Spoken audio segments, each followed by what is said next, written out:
എല്ലാ തവണയും പൂങ്കുടിൽ മനയിൽ വെച്ച് നടക്കുന്ന മഴനിലാവ് എന്നുള്ള പരിപാടിക്ക് ഞാൻ പോവാറുണ്ട് കേട്ടോ. ഇത്തവണ കുറച്ച് സ്പെഷ്യലായിട്ട് നേരത്തെ തന്നെ പോയിട്ടുണ്ടായിരുന്നു. കാരണം മൻസിയയുടെ പ്രോഗ്രാം ഉണ്ട് എന്ന് പറഞ്ഞിട്ടാണ് നേരത്തെ പോയിട്ടുണ്ടായിരുന്നത്. എന്നിട്ടാണെങ്കിലും സീറ്റ് പോലും കിട്ടിയില്ല. ഞങ്ങൾ നേരത്തെ അവിടെ എത്തി, പക്ഷേ സീറ്റ് മുഴുവൻ നിറഞ്ഞിരിക്കുകയായിരുന്നു. ഒരുപാട് ആളുകൾ വന്നിട്ടുണ്ടായിരുന്നു. അപ്പോൾ എന്തായാലും കറക്റ്റ് ടൈമാണ് എത്തിയത്. കാരണം എന്താണെന്ന് വെച്ച് കഴിഞ്ഞാൽ പരിപാടി തുടങ്ങിയിട്ടുണ്ടായിരുന്നില്ല, ഡാൻസ് ഒന്നും തുടങ്ങിയിട്ടുണ്ടായിരുന്നില്ല. ഞങ്ങൾ ചെല്ലുമ്പോൾ അവിടെ ഒരു ഒറ്റയാൾ നാടകമാണ് നടന്നുകൊണ്ടിരുന്നത്. അപ്പോൾ അതൊക്കെ കണ്ട് ഏകദേശം ഡാൻസൊക്കെ തുടങ്ങുന്നതിന് മുമ്പ് തന്നെ ഫുഡൊക്കെ കഴിച്ചിട്ട് വരാമെന്ന് കരുതി ഞങ്ങൾ കഞ്ഞിയും പുഴുക്കൊക്കെ കഴിക്കാനായിട്ട് പോയിട്ടുണ്ടായിരുന്നു. നല്ല തിരക്കായിരുന്നു കേട്ടോ. സാധാരണ ഇത്ര തിരക്കുണ്ടാവാറില്ല.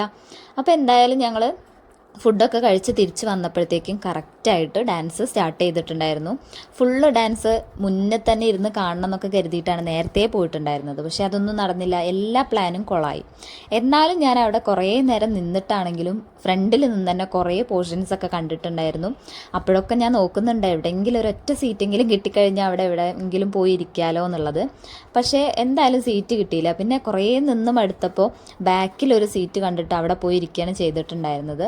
എന്തായാലും അവരുടെ ഡാൻസൊക്കെ അടിപൊളിയായിരുന്നു കേട്ടോ. എനിക്ക് അവരുടെ നൃത്താവിഷ്കാരമാണ് കൂടുതൽ ഇഷ്ടമായിട്ടുണ്ടായിരുന്നത്. ചങ്ങമ്പുഴയുടെ ഒരു കവിതയ്ക്ക് അവർ ഭരതനാട്യം നൃത്താവിഷ്കാരം ചെയ്തിട്ടുണ്ടായിരുന്നു. അത് നല്ല അടിപൊളിയായിട്ട് തന്നെ അവർ ചെയ്തിട്ടുണ്ടായിരുന്നു കേട്ടോ. ഒരു കുറവും പറയാനില്ല.